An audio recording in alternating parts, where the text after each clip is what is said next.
I am so glad you're here. Welcome to Happiest 101. You have made it. You are at the threshold of the very first class of Happiest 101, and I couldn't be more excited.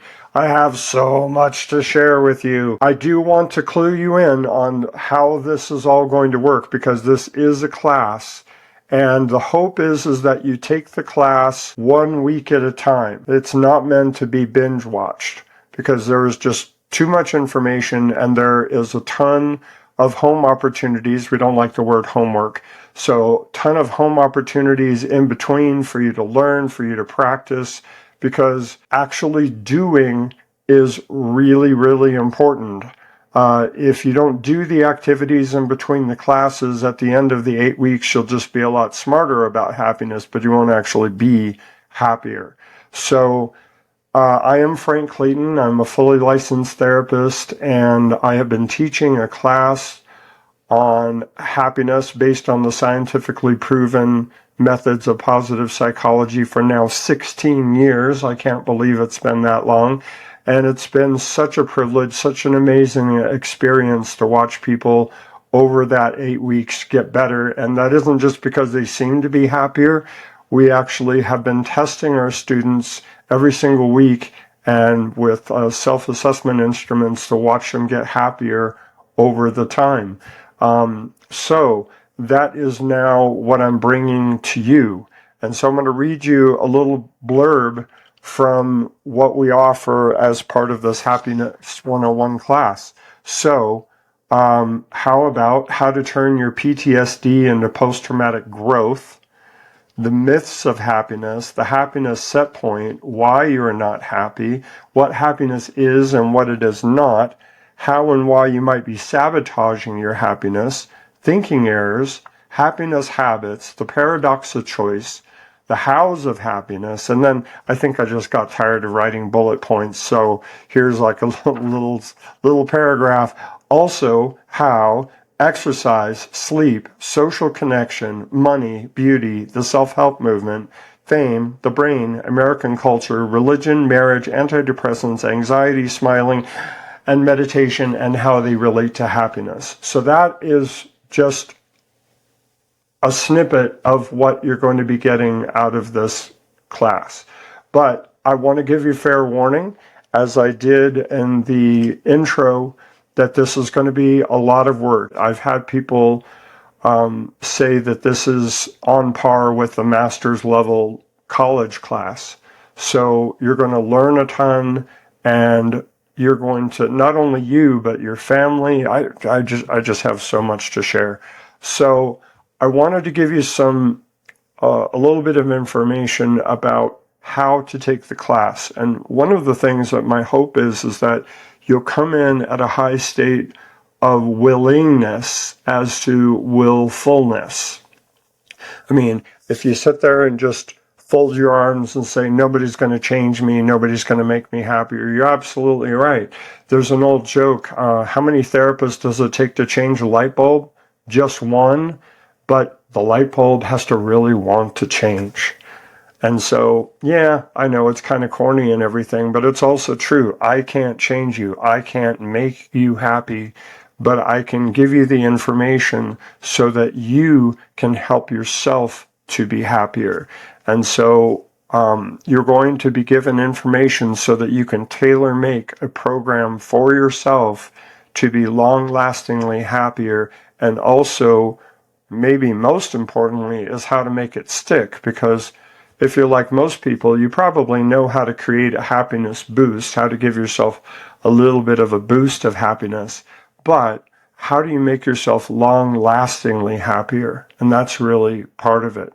Another thing, because when I've taught the class locally, there's an extensive application process.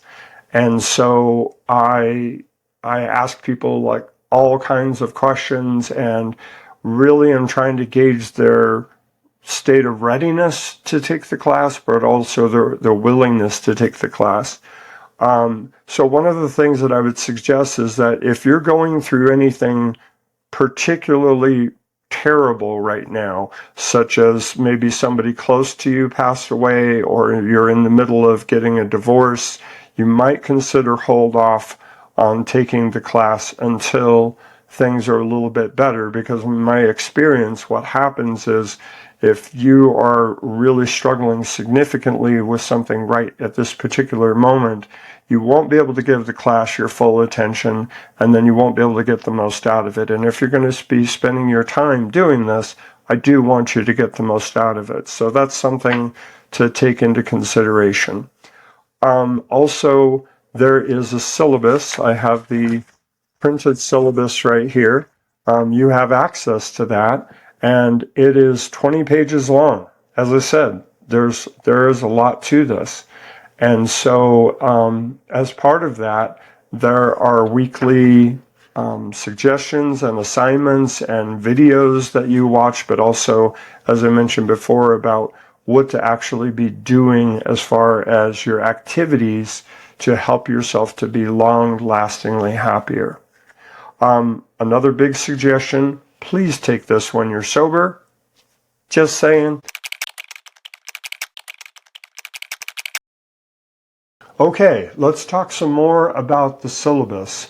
Make sure that you have that in front of you, because I'm going to be talking about it a lot. So if you'll turn to page 7 in the syllabus, you'll see that there are a whole bunch of self-tests that I'd like you to take. And the reason for this is that we want you to have a baseline before you're even exposed to any of the happiness interventions, to find out where you are before you ever do any of the class. So I know it looks like a lot, and it is, but I hope that you'll trust me that it's ultimately worth it. Now, every week you're going to take 3 self-tests which measure your level of anxiety, your level of depression, and your level of happiness.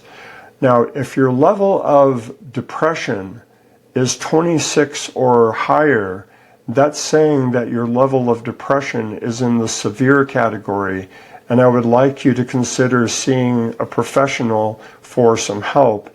And while we're talking about it, if you're having any kind of suicidal ideation, if you're thinking about taking your own life at all, please get yourself some professional help. Here in the United States, you contact 988. You can do that either by calling, but you can also text that. So please don't take any chances with that if you're feeling, because that's not what this class is for. This class will definitely help you to be happier, but if you're in a state where you're struggling that much, you need to get some help, and this would not actually be the ideal time for you to take the class. So please, please, please make sure that you get some professional help. All right. The other self-tests include self-efficacy tests, which helps you to figure out how much control do you believe that you have over your own life. There's an open and closed mindset. There's the optimism test, and there's also a self-esteem test, because I spend a good chunk of the class talking about the very important issue of self-esteem, because I have found over the years that if people don't believe that they are worthy of happiness, then they won't even try. And so I found that just became a necessary thing to include in the class. So that's going to be one of the things that's down the road. Speaking of down the road, you see on page 7, in addition to the self-tests, you'll see there on week 1, which we're actually have really started just now, but I wanted you to pay attention to the home opportunities. As I said, we don't like the word homework because it sounds too much like work, but home opportunities, and they really are opportunities for you to be happier ultimately.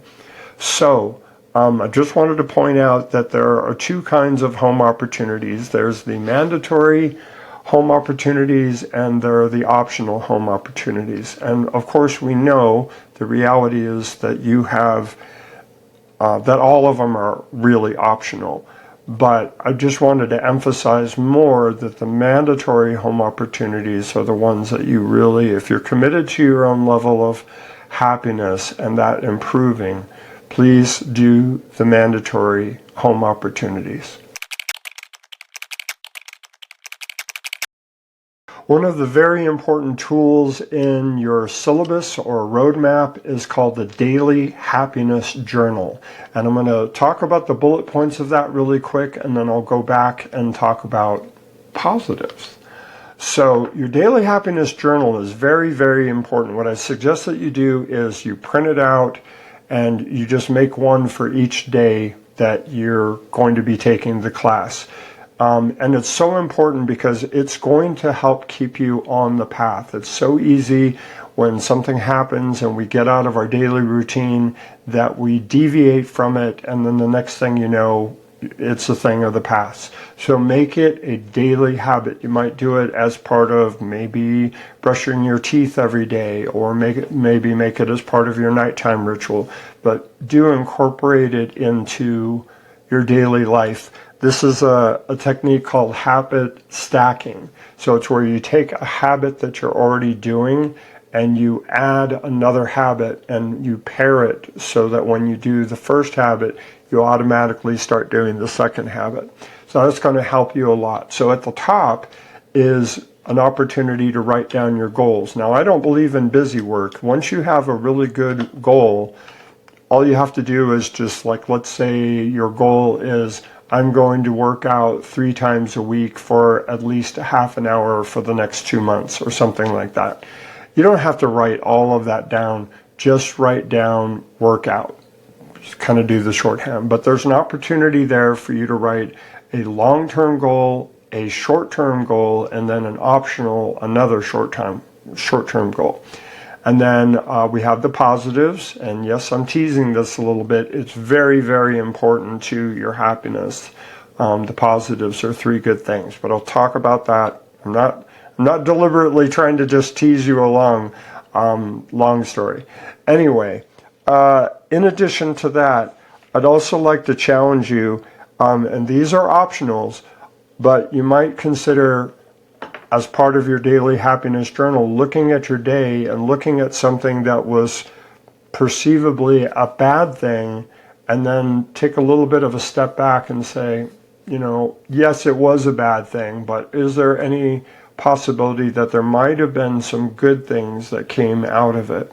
So this is an opportunity for you to kind of stretch your muscles a little bit and get even stronger, because it's really easy for us to see things in terms of black and white. The things are really, really bad, or they're really, really good. One of the classes that we did this as an exercise, and we took 9/11. Now, 9/11 was a bad thing, but we were able to, by stretching ourselves, we were able to fill an entire whiteboard of things that were good that came out of 9/11. We erased the whiteboard and filled it in a second time. And this wasn't one of those little whiteboards. It was like a really, really big one. So if we could do something like that with something as terrible as 9/11, imagine what you might be able to do with some of the things in your daily life. So I'm about to share with you a very, very important positive psychology intervention that has all kinds of research that shows that it helps people to be happier. But before I share it with you, I want to give you a little bit of background information so you understand why it is so significant. Now, something that we do as people is we have this tendency to think that the thing that's going to make us happier is something like really big, like a promotion or getting married or having children or even winning the lottery. I mean, do you know that they actually have research that shows that when we win the lottery and we think, okay, that's it, I've won the lottery, everything's going to be great, that our lasting happiness doesn't happen. We return back to our baseline only after a year or so. And so if the winning the lottery isn't going to make you lastingly happier, what is going to make you happier? So that's one of the things I'm going to be talking a bit about, it is the myths of happiness. So we want happiness, but we don't really have a good, true understanding as to what will make us lastingly happier. Now, okay, so if you have ever really been down or depressed, you've already experienced something that we already know about, and it's called a downward spiral. And it just naturally happens that it seems like that the worse things get, the worse things get. And something bad might happen at the beginning of the day, and we're like, oh gosh, I see how today's going to go, and then it just seems to get worse. And so this is a downward spiral, and it has been scientifically proven that our depression and our sadness and our unhappiness does have a tendency to feed on itself. So that's the bad news. The good news is that we can also experience an upward spiral. So there's a saying in positive psychology, what you appreciate appreciates. So the more good we see, the more good we see, and so it goes. And so, of course, your question is, how can I change from a downward spiral into an upward spiral? Now, let's talk just for a moment about the concept of leverage, because if you had a really big rock and you're trying to move the rock and you just can't, you might get a lever and a fulcrum. If you think of a teeter-totter, the fulcrum is the thing in the middle that the board goes up and down on. And so if you were to place the fulcrum in the right place and you were to use the board or maybe a crowbar, a long crowbar, in exactly the right place, moving that rock is actually really easy. And so I wanted to tell you about the concept of leverage, because when I tell you about this happiness intervention, you're going to go, gosh, is that all? That just sounds too easy. Like, is that really going to make me lastingly happier? And the answer is yes, yes, yes, yes. It is going to help make you lastingly happier. This has been scientifically proven over and over again about the importance of doing this seemingly small thing. And so Martin Seligman, the daddy of positive psychology, is the one that came up with it. And in the exercise that he calls it 3 good things. And I love Martin Seligman. I've met him. I got to have like a Santa Claus moment. I felt like I was sitting on Santa's lap and Uncle Marty, hey, how's it going? But I don't like the name. I don't like the 3 good things. So I took the liberty of changing it a little bit, and I call it positives. So what you're doing when you do your positives is you're, like with the concept of leverage, is you're reversing the trajectory from a downward spiral to an upward spiral, because you're putting exactly the amount of effort in exactly the place that it needs to be. And the exercise is simply this. You think about something that you're grateful for, and you give 2 or 3 reasons as to why you're grateful for that thing. You could do this in a gratitude journal, which would be fantastic. And they showed that they did studies with people that all of them were severely depressed.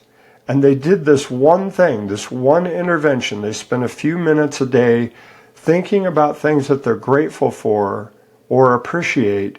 And in 2 weeks, they went from severely depressed up to moderately depressed, if not mildly depressed, in 2 weeks.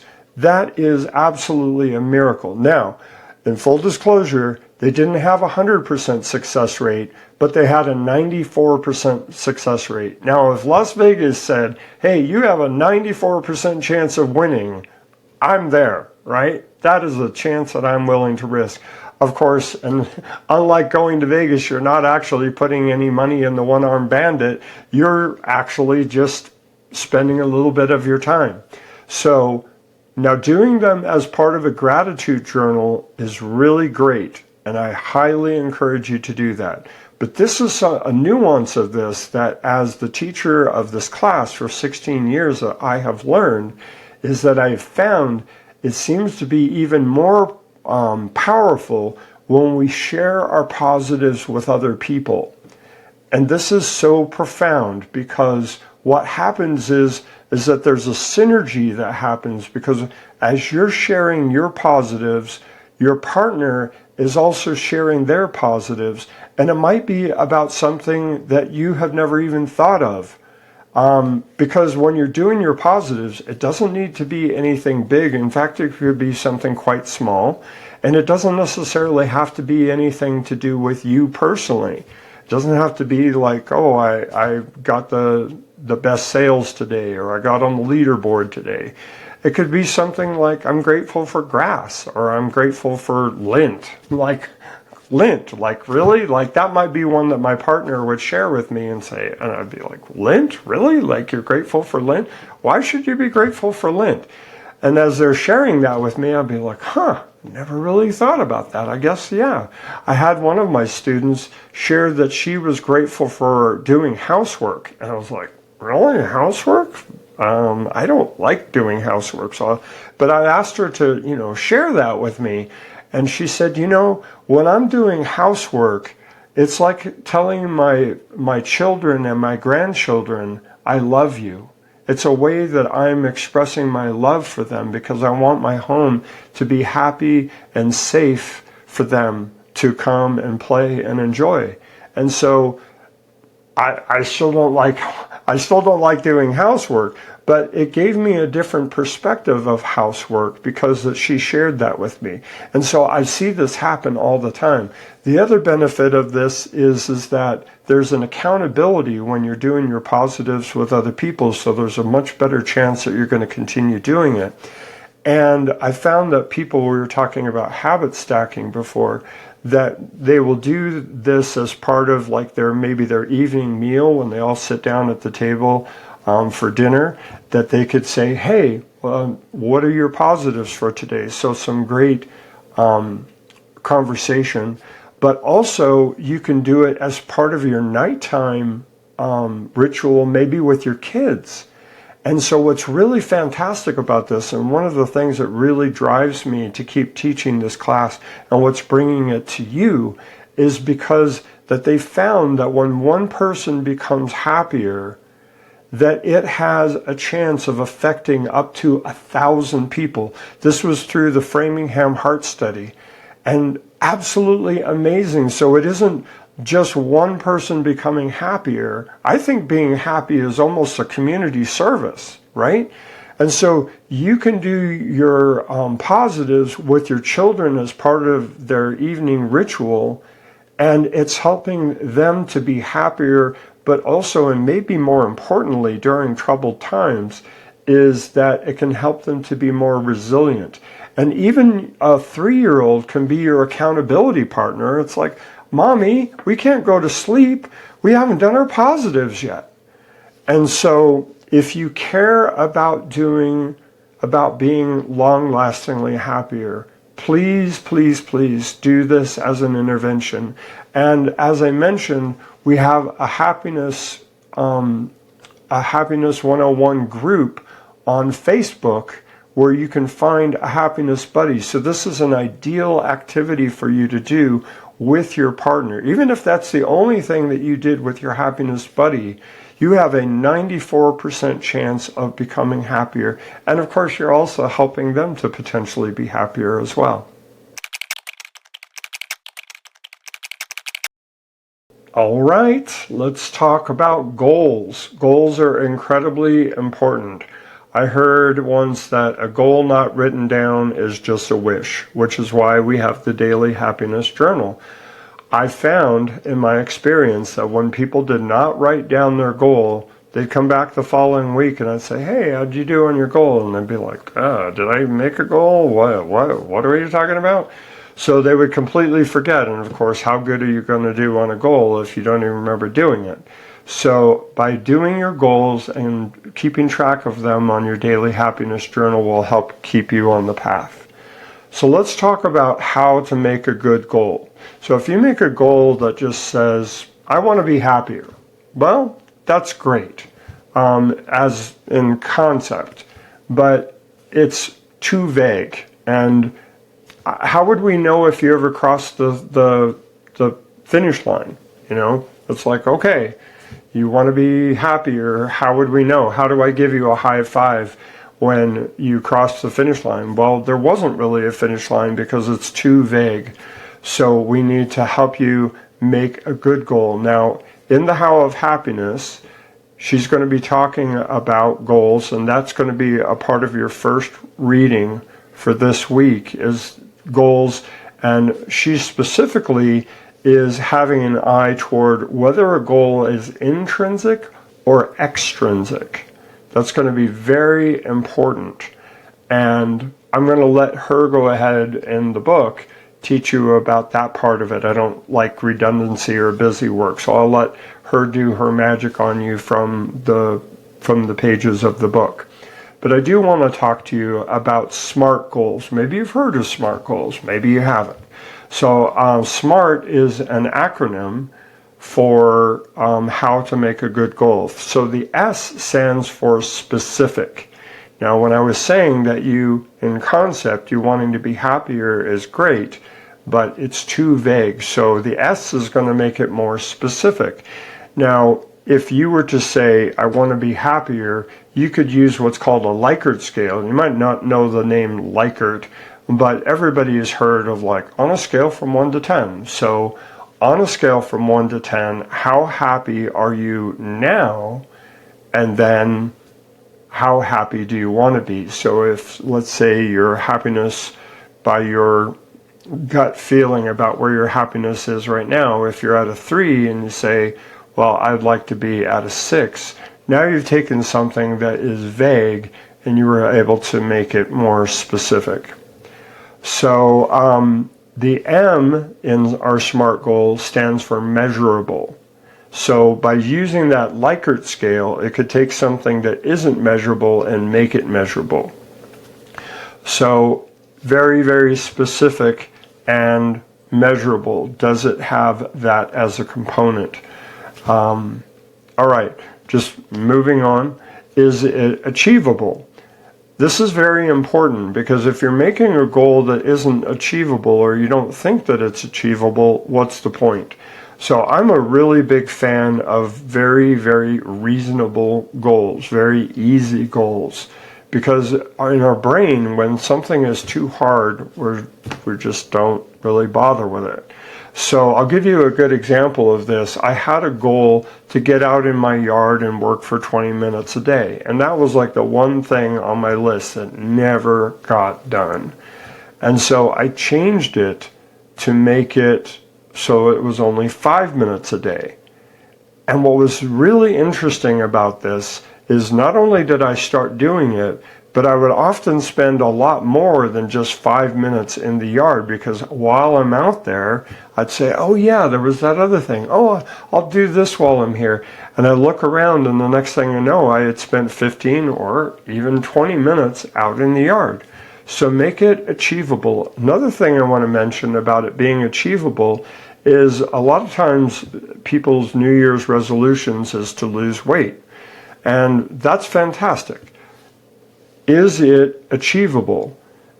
You might, if you've ever watched The Biggest Loser, you've seen where sometimes that they're working out like crazy and they're trying and they're doing everything right, and they get on the scale and it's like, oh, I didn't lose a single pound. So some weeks are going to be like that. But you can make the goal to get out in the gym and work out for at least 30 minutes 3 times a week.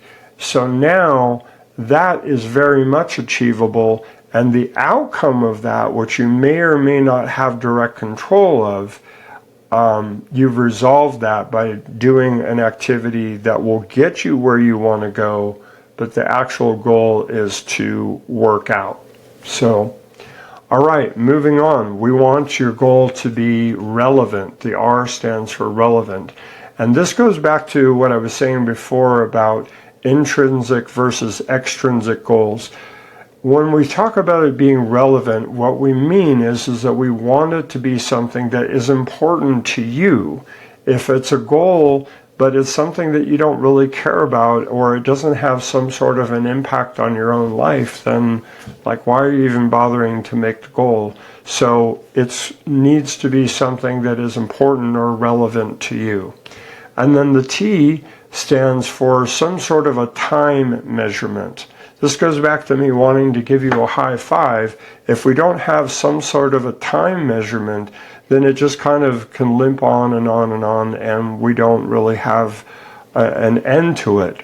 And so if you say, I want to work out at least 3 times a week for 30 minutes, and at the end of your per week, or maybe you say by Monday, then on Monday I can say, hey, how did you do on your goal? And you said, yeah, not only did I do it 3 times, I did it 4, and I can give you that high five because you have met the time measurement.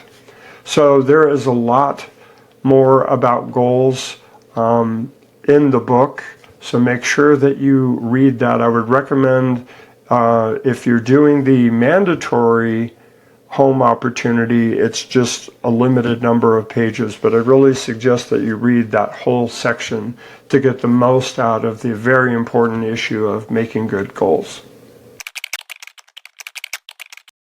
Okay, there is not going to be as much of me talking to you this first week, because you're already going to have so much to do. I would like you to read the whole syllabus so that you understand where we're going and what we're doing. And also, I wanted to direct you to page 7 of your syllabus, speaking of, and just make sure that we're literally on the same page with this. So if you look on page 7, you'll see here in week 1, we've talked about all of the things bullet pointed there. And then for your mandatory home opportunities for this week, it's read about goals, as I mentioned. That's from pages 214 to 225 in the How of Happiness. Write a short and long-term goal, and make sure that you have an eye toward whether that goal was intrinsic or extrinsic.